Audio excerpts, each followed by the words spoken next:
ولا أن أعداءهم من الآن إلى قيام يوم الدين. السلام عليكم ورحمة الله تعالى.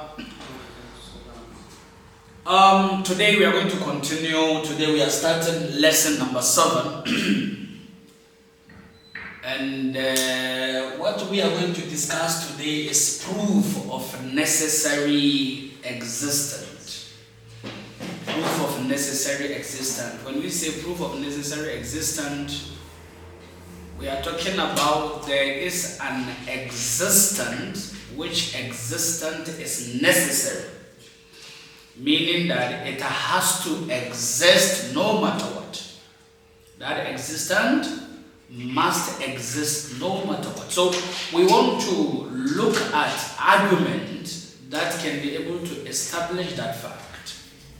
And this lesson is very important because it has to do with logic and philosophy, to think.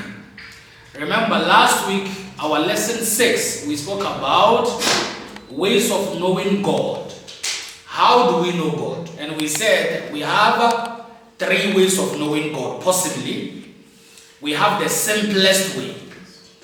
And then we said the simplest way is a way where every degree of, every human being has that ability to know God. The one we said that, when you are in danger, that feeling that you feel and you need help. Okay, every human being. So this kind of knowing God doesn't have to do with thinking. It doesn't have to do with the, philosophical theories and all that. It's just simple that every human being, has that ability to be able to know God. But today we are going to look at a more complex way. The way in which it's not something that you feel in you. It's something that you have to think. And you have to think properly to be able to get to the answer. And this is very important, as I mentioned. Why? Because most of the argument we have, if you go to the universities and public spaces, especially where the issues of God is discussed, what is more important than this? There's some say God doesn't exist, and others says God exists. And the name of the game is that whoever alleges must prove. If you say something, you have to be able to prove it. You can't say God existed, you cannot prove it. Neither can you say God does not exist and you are not going to prove it. Okay, so today we are going to look at the much more difficult, because the simple bridge we spoke about, and which is a wooden bridge. And then we have the bridge that is a concrete bridge. And then we spoke about bridge that is a tunnel. Today we are going to look at concrete bridge and a tunnel. How can we use those means to be able to know that God exists? Okay, so today if you come to the book, we say proof of necessary existence. So this necessary existence in Islam, or in Arabic, we call it wajibul wujud. Wajibul wujud. Necessary existent. Okay. So when we say necessary existent, what does that mean? It says it's an existent which does not need, require, or depend upon any other existent for coming into being. Okay? It doesn't need or require any other existent for it to come into existence. Unlike you and I, we need someone for us to come into existence. At least we need our mothers and fathers for us to exist, right? So we cannot be necessarily existent. But here we are talking about there is an existent which does not need, it doesn't require, nor depend on any other existent for its existence. This is a very bold statement. If you make such a statement, it's very important you have to be able to prove it beyond a reasonable doubt for people to understand that yes, what you are saying is true. Because remember, for all this time that we have been discussing, we said we have capital that we have to take it into the market. We have capital, and that is the capital we take it into the market. So now we are confronted with a big challenge, and that challenge is Is there any existent that is necessary? Now what do? We take along our capital. We go into the market to be able either to substantiate that statement, or we are able to prove that the statement is incorrect. So what are our capital we mentioned? We said we have intellectual, okay? And then we have what we call devotional. If you remember, we mentioned 4 of them. And we spoke about mystical, okay? Intellectual understanding, devotional understanding, mystical understanding, okay? And then also we spoke about understandings that we acquire through our senses. So these are the 4 main capital that we have, which we are going to take them into the market here to check whether there is an existent that is known as necessary existent or not. Okay, so I want you to give me your hearing and your attention. You see, when we say existent, there are 3 possibilities. We know what is existent. Let's say we see this phone existent. So there are 3 possibilities to this phone. Either this phone is necessary existent, meaning that nobody created the phone, or it is possible existent, meaning that somebody created it. But you see, with the phone, we can see it. So it is limited to necessary existent or possible existent. But in the mind, whenever we discuss existence, there are 3 possibilities. 3 possibilities. That is either necessary existent, possible existent, or impossible existent. Impossible. So everything that exists cannot go beyond this 3. Everything. It will be either one of these 3. Of course, the last one, which is impossible existent, we don't talk about that one. Because when we say impossible means something that cannot exist. So if something cannot exist, we wouldn't talk about it. So we'll be left with the 2, either possible existent or necessary existent. Okay. So now let's look at everything that has existed. You see, all of us, everything, including Allah, including angels, we share one common thing, and that is existence. All of us, we exist. So, when it comes to the rank or the universal understanding of existence, all of us, including Allah, we exist. But the question is, are we all necessary existent? Meaning that, did we all existed by ourselves? Or are we all possible existent? Of course, it's very clear that all of us cannot be necessary existent. Because if we are all necessary existent, it means we existed by ourselves. And all of us also cannot be possible existent. Because if all of us are possible existent, what it clearly means is that all of us created ourselves. If you are possible existent, it means that something else created us. And what is that thing? So in philosophy, if we say all of us are possible existent, it means there is no existence, because something must cause the existence of possible existent. I don't know if this is clear. Because if something is possible, it means it needs something for it to depend for it to exist, isn't it? We are possible existent, so we need our parents. We depend on air, we depend on food to be able to sustain our existence, isn't it? Okay. So if we say all existent, and remember I told you, Allah also is part of existent as a whole. Okay, we share that with Allah. We exist and God also exists. We can't say God doesn't exist. No. So we share existence with God.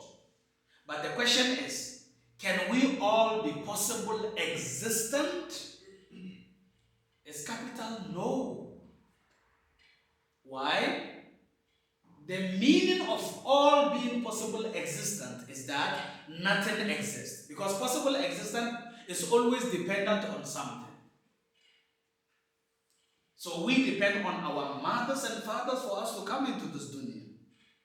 Of course, our mothers and fathers, they are possible existent. Inshallah, we'll talk about the kind of role they play in our existence. We have different types of causal existence. Like our fathers, they are our cause, and we are the effect of our parent. But what type of cause are they? Inshallah, we'll talk about that. We have what we call preparatory cause or intermediary cause. Somebody become a preparatory cause. Like for instance, if somebody plants a seed, okay, he's the one who takes care of the seed to grow, but it doesn't mean he's the one who really grows the seed. So he is just a preparatory cause. He prepared the grounds for the seed to grow, but he is not the real individual who grows or who makes the seed to grow. No, he prepared. So our parents also, they are preparatory cause for our coming into being. But before we go into that, this point has to be very clear. So either we say all existent in this universe, or existent anywhere, including the universe itself. Either it is necessary or it is possible. We said necessary means everything existed by itself. And possible means everything existed through another existent. But the question is which existent it is going to be. Because God himself is part of possible existence, if that is what we say, if that is the scenario. So that means there is nothing that will exist. So in reality, the concept of possible existence means that if everything is going to be possible existent, nothing will exist. Because what it means is that everything requires something that doesn't exist for them to exist, and therefore they cannot exist. I don't know if you understand what I'm talking about.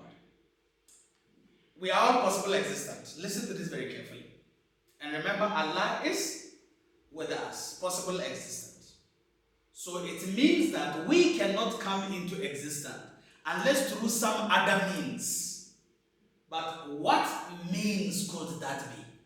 Because Allah is already part of possible existence. So if Allah is part of possible existence, it means that nothing will exist. Because we need something to exist, and that thing is not there. So if it is not there, then we cannot be there. It's like you can never have a child who doesn't have a father or mother. Or can we? I know maybe you're thinking about Jesus, Mary, Jesus and Mary, okay? Yeah. You see, when it comes to the story of Jesus and Mary, okay, that is miracle. Okay? That is something that is beyond the comprehension of the mind. Okay? So in this world, yes, come in. There are certain things that are miracles, So those ones, we are not talking about those ones for now. We are talking about things that logically and philosophically we can be able to establish their existence. So we cannot have a child without grandfathers. We cannot have children without the great-grandfathers. So imagine if a child says that, me and my grandfather, we are the same. The same in which perspective? Because you came because they were there. If they were not there, you were not going to be there. Isn't it? If our great-grandfathers were not there, are we going to be there? No.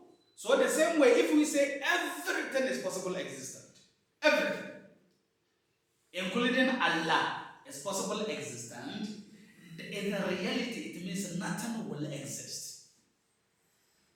Because existent, if it is possible, it must depend on something.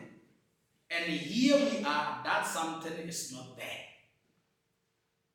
I don't know if it is clear. So from here we come to the third point. You see, that is what I've analyzed here. So we say everything is, every existence is possible. If we assume that every existence is possible, that is what I just concluded. I said that in that means there is no existence. Because every time every existence is then we don't. Then the second one we said every existence is necessary. That one also is not true. Because if every existence is necessary, it means that every existence existed by itself. So it means you existed by yourself. I existed by myself. The tree existed by itself. The sun existed by itself. The moon existed. And we know that is also not true. It can be. So we come to the third point. We say some existence are possible and other existence are necessary. I want you to bring your mind here. Let's think about this for a while.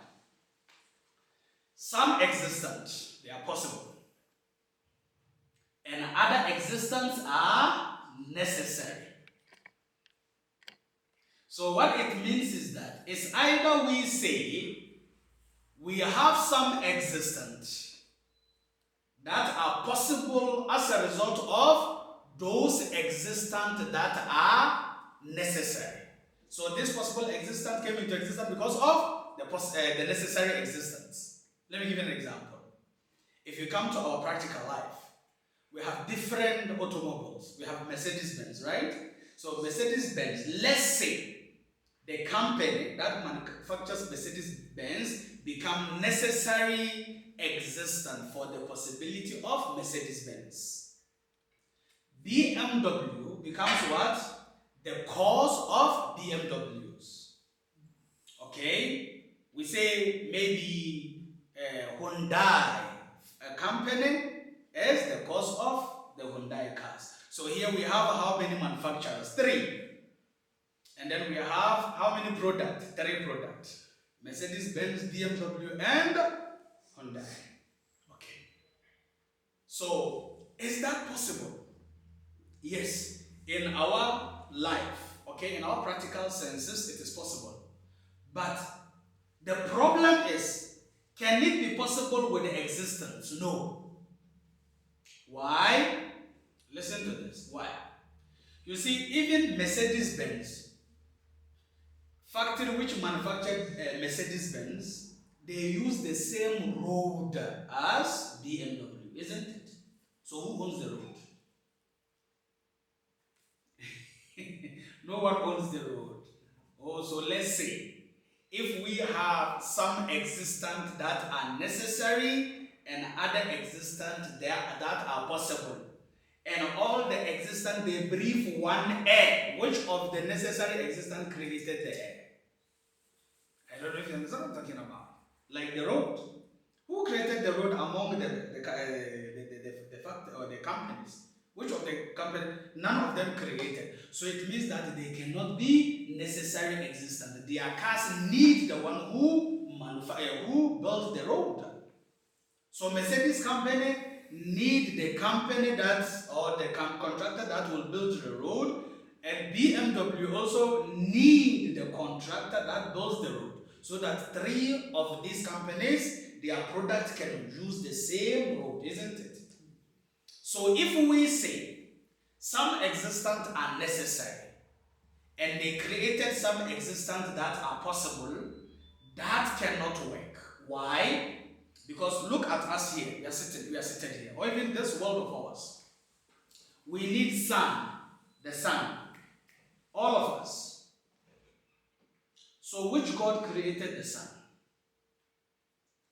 It's one God, isn't it? Imagine if you had more than one necessary existent. Will the God that created the sun allow these other people of that other God to use his sun? No. The God that created air, will he allow the creatures of this other God to use that air? No. Because that is compromise. It means that you need somebody for your creations to be able to function. It's like Mercedes-Benz. They need the road constructed for their car to be able to function. BMW, they need the road constructed for their cars to be able to function. The same way Hyundai need, so all of them they need. So it means they are not independent. They need someone else.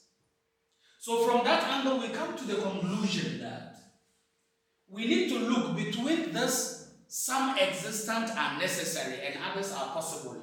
Which of the existent can be real necessary existent? Which of them? Then we get to a point where we know the one that is going to be necessary existent, he must be, first of all, uncreated by anybody. He's independent. He doesn't need anything from anybody. Because one of the criteria of necessary existence should be that nobody created him. He has existed from time immemorial. Because look, you cannot be needing something. Like if I don't have 10 rand, I cannot promise you 15 rand. I must have 10 rand before I can promise you at least 10 rand. So if that necessary existent existed because somebody made him to exist, then whatever he's going to give you, he must ask that one who made him to exist, isn't it? Yes. So number one, the criteria of necessary existence should be that there has never been a time he didn't exist. He has existed. I don't even want to mention years or billions and billions. I mean, there was never a time that he didn't exist. That must be one of his attributes. And secondly, he should be someone that is completely independent. He doesn't need anything from anybody else. Because if you are dependent, you always have to consult the one that you are dependent on for you to be able to do something. So that God or that necessary existence must be completely independent. You see, all these arguments that we are talking about, we call them, they are intellectual arguments. To be able to prove that it cannot be that we can have more than one necessary existence. Because if we have more than one necessary existence, there will be confrontation between this necessary existence. This one will tell you that, hey, don't use, this is mine, it's for my creations. Then you also will tell me, I shouldn't use, I must ask your creation, they shouldn't use what you have created for your creations. And it's going to be a confusion. So this God will show his power. You want to show this one that I am more powerful than you. That one also will show that he is more powerful than this one. So because of that, there is no way, this third point, which we say, if some existence are possible and other existence are necessary. We are not talking about, it cannot be some, it must be one. Because of all these possible existence, the only existence that has the criteria is one existence, which never had a time where he didn't exist. So that is why we say, when we talk about God, we say, even for you to say, God existed billions of years ago, that is even wrong. Why? Billion means time. Billion, it means time. A year is time, isn't it? A day is time. Week is time. Month is time. So billions of years is time, okay? So even the time itself, how did it come into existence? It came into existence through necessary existence. So you cannot use what necessary existence created to use it to measure the necessary existence. So Allah has existed from time the mind cannot comprehend. And he will exist until the time even the mind cannot comprehend. Because that is the only criteria that can be given to necessary existence. And Allah is independent. He has been independent, and he will forever and ever remain independent. And he is one. Okay, of course, here we are not proving that whether he is one or he is not one. We are proving the possibility and necessity and impossibility. Of course, impossibility is out. But the main issue we are talking about here is about his existence being necessary and being completely independent. So from here, we have two main attributes for necessary existence. The first attribute is that there has never been any time he didn't exist. That is number one. Or they say Alpha and Omega. And number two, he is completely independent. He doesn't need any aid or assistance from any other human being or any other existence. Look, in this dunya, sometimes you say there are people who are independent. So no, this guy is independent. You see, everybody says, no, me, I'm looking for independence in my life. I'm working hard because I want to be independent. That is just a hearsay. It's a sugar-coated say. Any possible existence can never be independent. No possible existence can ever. Because possible existence will always need something. Even if you are the president, you cannot be independent. Even if you are the king, you cannot be independent. Even if you are the richest man on earth, you can never be independent. Why? Because your existence is possible and it always depends on something else. Like what? You can be the king, you still need air to breathe. You can be the king, you still need food to eat. You can be the king, you need eyes to be able to see. You need ears to hear. You need nose to smell. All these things, they limit you. They indicate that you are possible existence. I hope it's clear. Is there a question? So we understand the text. And remember, what is this? This is intellectual argument. Okay. Because let me tell you this. If we couldn't establish God to be necessary existent, what it simply means is that if there is God, who created that God? We said God's Father. Okay. Who created God's Father? God's grandfather. Who created God's grandfather? God's great-great-great-grandfather. Who created God's great-great-grandfather? So it will go until where did it start? Okay? In philosophy we call this impossible chain of existence or causation. It is impossible. It must have where it started. Okay? It's like we say there are maybe 10 footballs here. 1, 2, 3, 4, 5, 6, 7, 8, 9, 10. And we saw this ball moving this side. We said, hey, this ball, where did it get the energy to move? We said it is from this 9th ball. Okay, sharp. And 9th ball, where did it get the energy to move? We said, no, it is this 8th ball that kicked this 9th ball, and the 9th ball kicked the 10th ball, isn't it? So it comes until the first ball. So the question is, who kicked the first ball for the ball to kick the second one until the 9th one? If we say there is another ball here, who kicked that ball?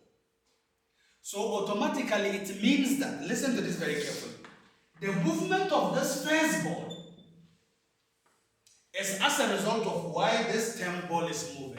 So if this 10th ball, first ball didn't move by itself, this 10th ball will not move.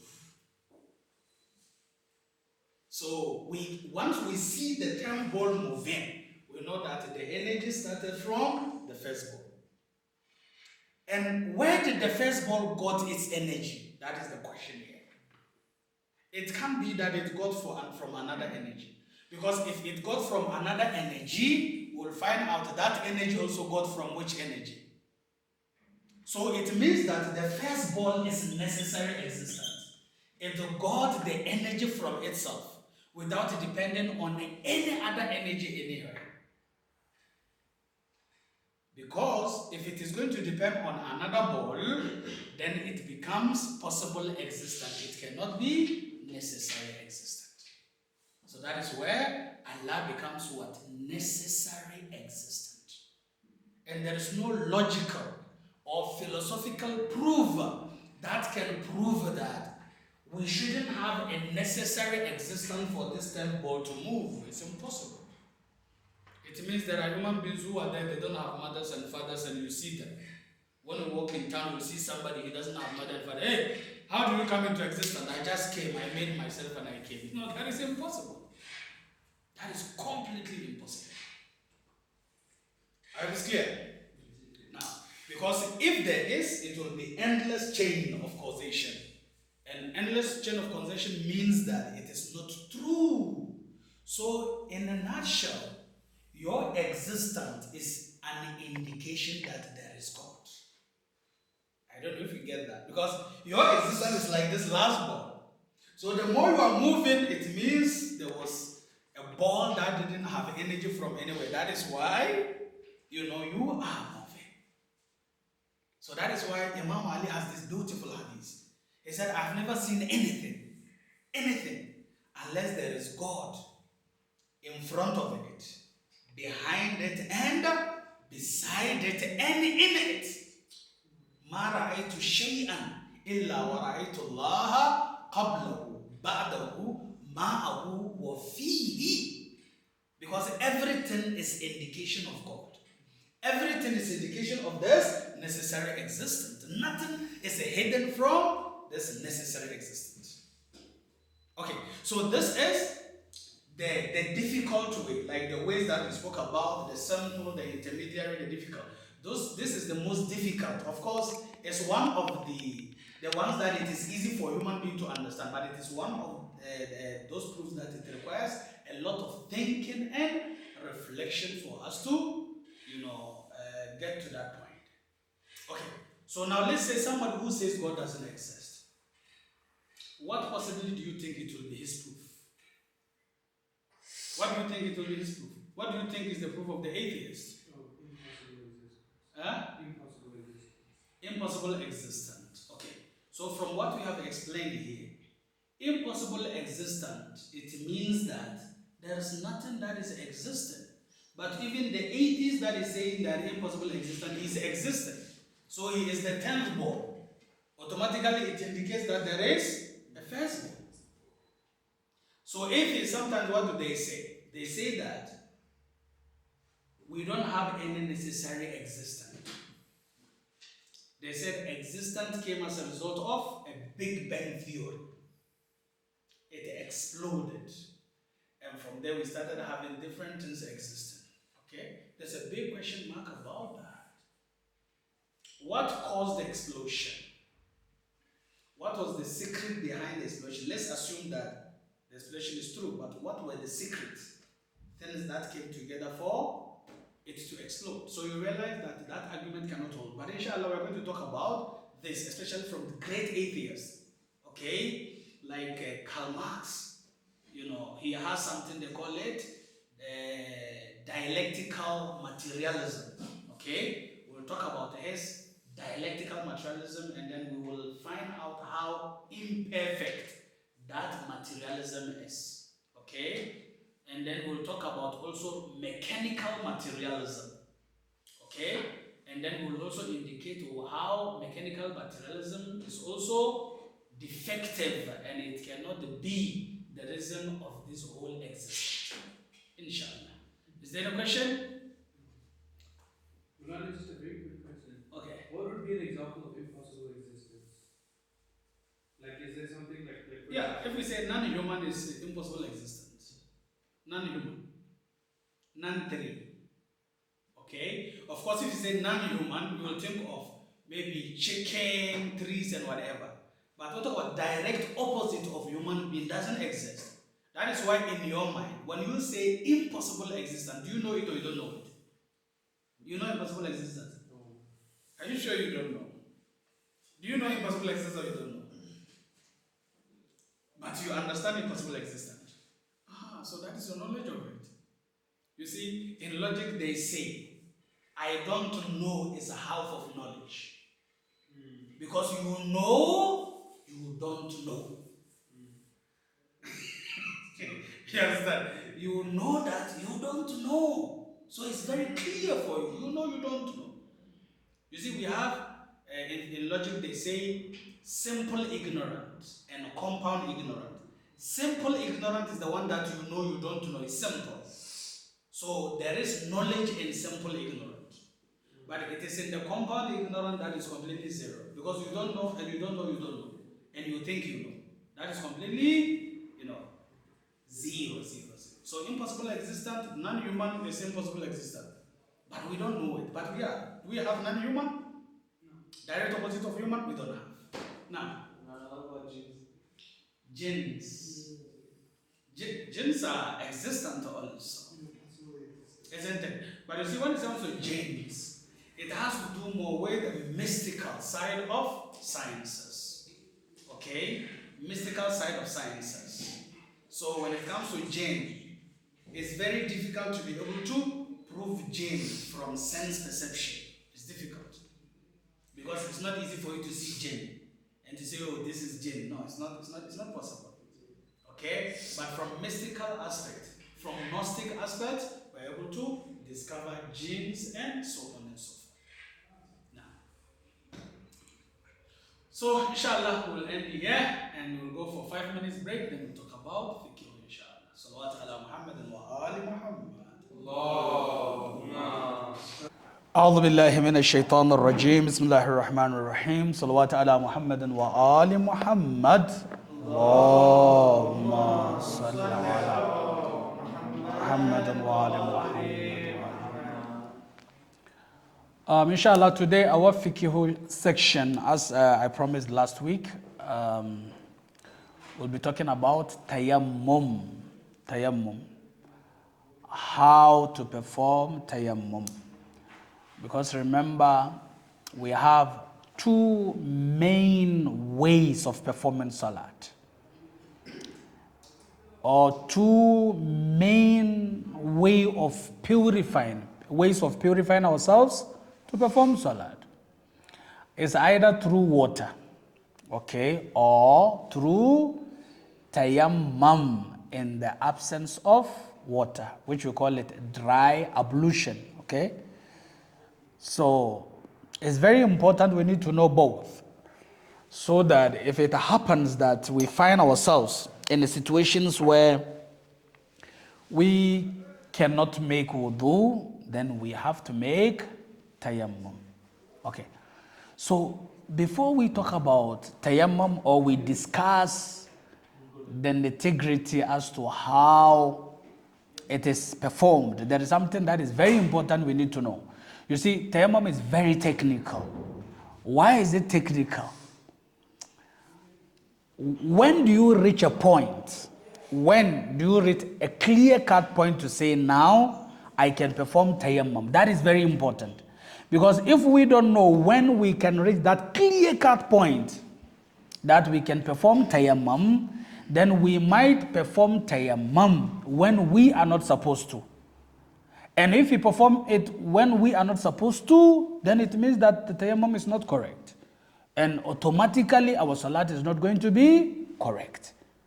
You see, most people take tayammum lightly. They just think hitting your hand and rubbing your head and then your forehead and then no, there are more serious things that we need to pay attention to before we even go in performing the tayammum itself. Okay. So there are 7 situations where tayammum will be performed, and this is very important, very, very, very important. So meaning that if one of these 7 situations a person finds themselves in, then that is the only time he or she can perform tayammum. Okay. So tayammum also, it suffices for not only tayammum, but also for ghusl as well. And when we talk of ghusl, there are so many ghusls. The ghusl of tayammum, ghusl of dead body, touching the dead body, for women, haid, and all these other ghusls, tayammum suffices. So that is how important tayammum, is. So number one, which is the one everybody knows, that is not having water. We don't have water. Generally, there is no water. So if there is no water, automatically we are in the situation of, performing tayammum. So it happens that in our area, there is no water. So that becomes the first one. Now let's come to the second one. The second one is not having access to water. This is different from the first one. The first one, we don't have water. But the second one, we don't have access to water. How? Maybe there is water somewhere, not very far from us. But there are certain situations that makes it very difficult for us to be able to go there to get water. Maybe we are scared of maybe some wild animals where the water is. So now those wild animals, they cut our access to water. So the water is available. It could even be that we can see the water, but because of some dangers, that has become impediment, and therefore we cannot go to have access of that water. Or maybe somebody is very old, and then in the house where the tap is or the access to water for that old man is very difficult. He cannot go there, and it's time for salat. So in that case, there is no access to that old man. Or maybe thieves, you are scared of armed robbers. Where the water is, you could go, but you know that that area is very dangerous. And sometimes you might encounter armed robbers on your way. So this is different from the first one. There is water, but the access to it has become impossible, almost impossible. So in that case, tayammum becomes wajib. Number 3, using water sometimes become harmful for some people. Okay? There are people, when water touches their skin, maybe they will have some rashes and all that. Okay? Especially there are people, when they touch cold water, I know somebody, they cannot bath with cold water, even no matter how hot it is. Because once cold water touches their skin, they will scratch themselves for the whole day. So whether it is hot or it's cold, they must at least bath with warm water. Okay? So yes, there are people the same way, when water touches them, okay, it becomes so painful. And because of that, such people, they cannot perform wudu to perform salat. Unless, if they warm the water, okay, if the water is a little bit warmer, they can use it without any harm. In that case, there is no problem. But if the water touching their skin will cause them pain, sickness, then they have to perform tayammum. So that is the third reason. And then the fourth one, we call it haraja or mashakka. Okay? Haraj and mashakka also is hardship. Okay? It could be that maybe there is no water and water is very expensive, very, very expensive. But we don't have money to buy.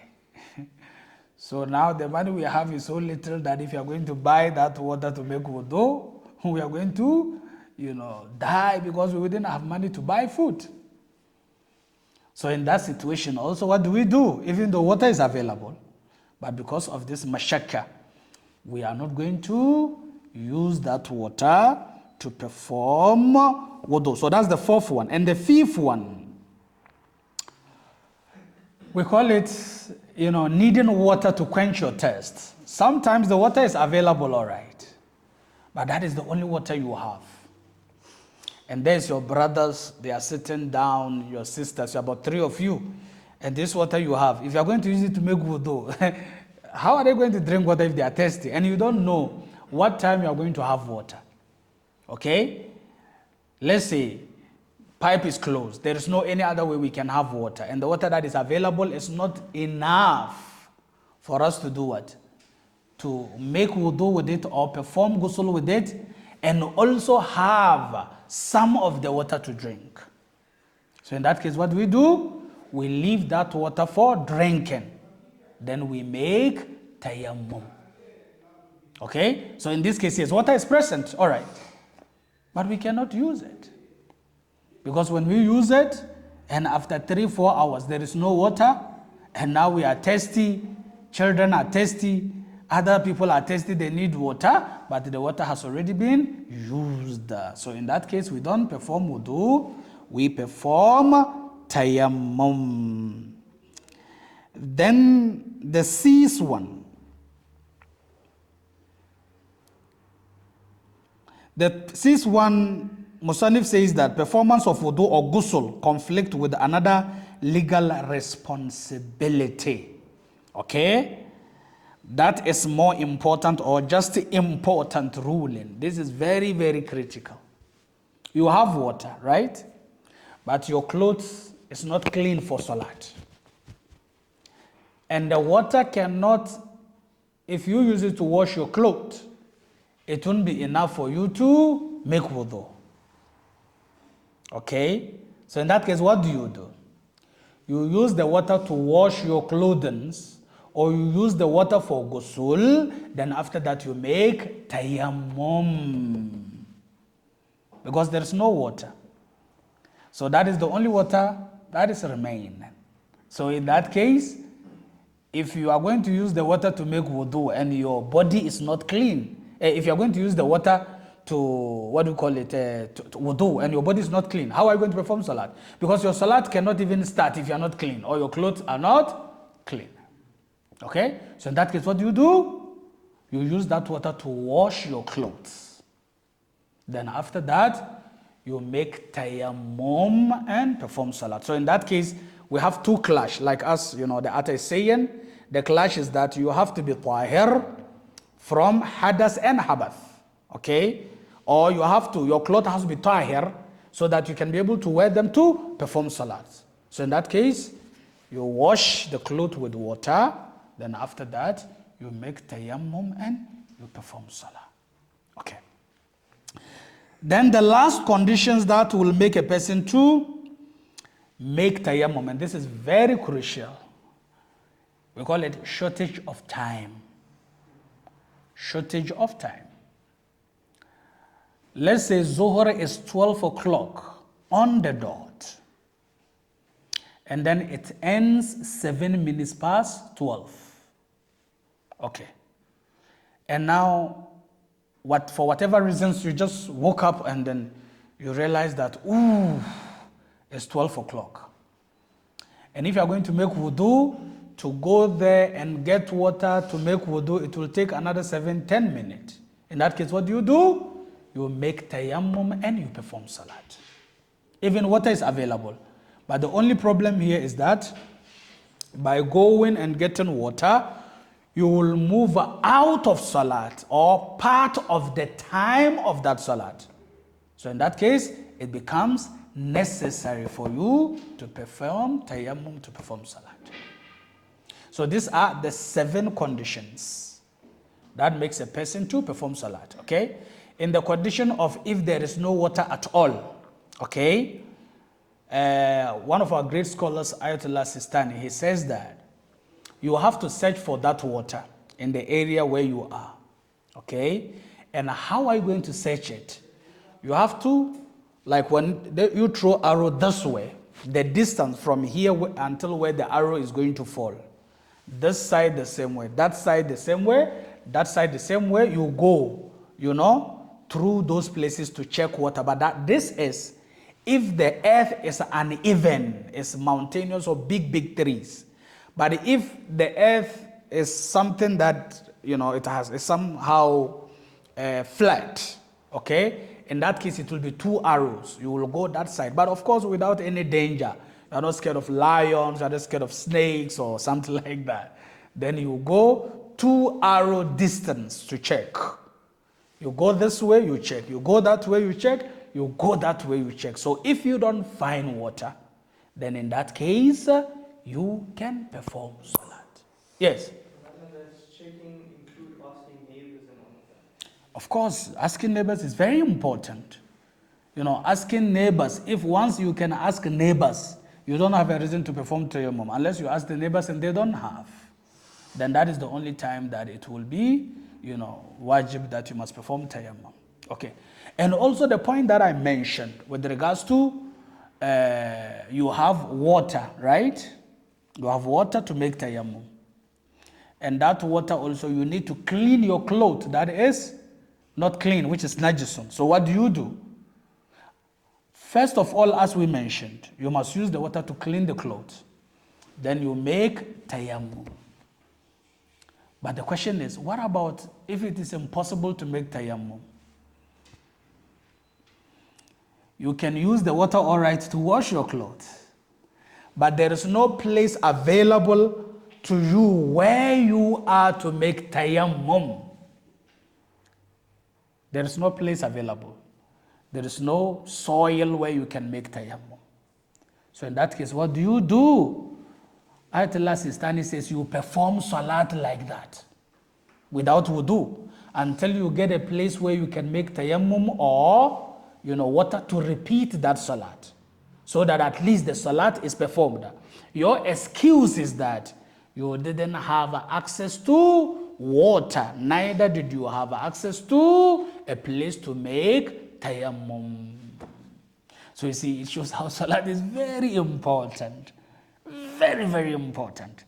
And more important that most of us, we don't pay attention. Time of salat. You see, Prophet used to say, as-salat fi awwal waqtiha.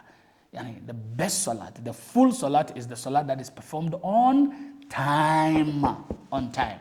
So that is why look at what, Samat Ayatollah says. Now here you are. It's time for salat. Getting water is going to take some precious time of that salat. So for you to get the salat during the time of the salat, don't spend that 10 minutes to go and bring water. Make tayammum to perform salat so that the salat will be performed on time. This is serious. Sometimes ourselves, we don't take this thing serious. It's time for salat and we are busy doing certain things. So it means that the more we delay, the more we are not getting salat, the maximum reward of the salat. Okay, so these are those 7 critical points that has to be established. And then in that case, it makes our tayammum to be valid. Now let's look at on what can we make tayammum? On what can we make tayammum? Okay. Musannif says that first of all, we can perform tayammum on soil. Soil. Of course, clean soil, not soil that is najisun, or maybe it is contaminated with najisun. Soil. Soil's number 1. Okay, or we can perform tayammum on pebbles, on stones, rocks. Okay. Or we can perform tayammum on cloth of earth. Okay, we can perform tayammum on that. And then also we can perform salat on a stone. On stone, we can perform tayammum. But what is recommended? The recommended one is the soil. Whenever we want to perform tayammum, we have to have soil. That is the most important thing. What about dust? Yeah, dust, we can use dust, but that is in the absence of soil or these things that I've mentioned. Then we can use dust to perform, but primarily we need to look for soil. Okay, and even if it is pebbles or stones also, there must be some dust on these pebbles that when we hit our hands on top of it, it will fetch some traces of this dust into our palm. This is very important. Okay? Now, so always we must make sure that we get that part which is soil to be able to perform our tayammum. Okay. So now that we know this, the next question is then how do we perform tayammum? How do you perform tayammum? And remember, where we perform tayammum, okay, it could be something that comes directly from the soil, okay, but it shouldn't be something that is edible. Something that is edible, we cannot perform tayammum on it, okay? Like the same way, something that is edible, we cannot perform sajda on it. It's a haram, okay? But if it is not edible, then it's fine. We can use it, provided that when we put our hands, we'll have some traces of soil for us to perform the tayammum. Okay. Now let's come to how do we perform tayammum? How do you perform tayammum? Okay. For a person to perform tayammum, of course, niyyah is very important. And like as we mentioned in wudu, you say you are performing the tayammum qurbatan ilallah, for you to have that nearness to Allah subhanahu wa ta'ala, exactly like wudu. You perform salah wudu, like as we said in wudu, some wudu are not wajib and others are wajib, okay? Like normal wudu to carry, there are people always, they want to make wudu. They want to be on wudu. So such kind of wudu, you can choose to make wudu that is not wajib, okay? But wajib is the one that you have to perform salat with. Okay? Sometimes you make wudu because you want to hold Quran. Okay. So the same way, if there is no water and you want to touch Quran, you have to make tayammum. As well as you are going to perform salat, you have to make tayammum. But of course, like as I said, tayammum becomes what? Wajibu kurbatan ilallah, because you are performing salat. Okay. So once you intend to perform tayammum, look at me here. You see, if you have a ring, you have to take it out. Ring. You put it aside. So that you put your hand together like this, okay? Then you hit the soil. You hit it like this. Okay? When you hit it, sometimes because of those small stones that your hands might pick them, you just put your hand together like this for those small ones to fall. So when they fall, you put your hand together like this, and then you start from the kisas shahar, where the hair, ends like this. And then you come until your eyebrows here, okay? Then you cross your eye, and you come to your cheeks until down, okay? So you put your hand together, you start from the beginning of the hair, you come until your eyebrows, you cross your eye, you come here, you come until, your chin. Okay. So when you finish that, then you put your right arm behind your left arm from the wrist like this. And then you do like this. Then after that, you put your left arm from the wrist like this, and then you do like this. When you do that, your tayammum is done.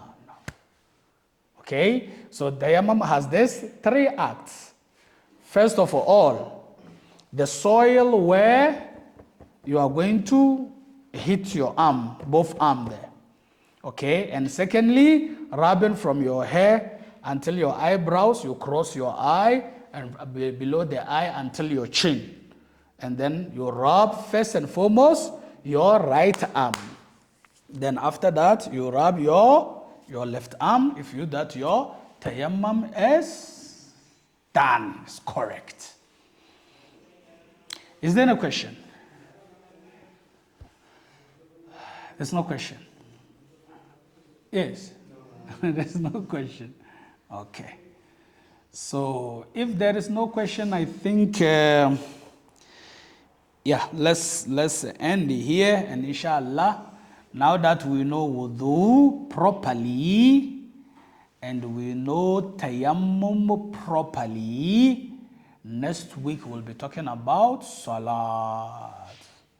Now the muqaddimah is correct, and therefore we'll go to the wajib, which is salat. All these that we are talking about is because we want our salat to be correct. So for salat to be correct, we said we start from clean water to wudu itself, correct wudu, then salat. So the same way tayammum, we start with the tayammum from clean soil to correct tayammum to salat.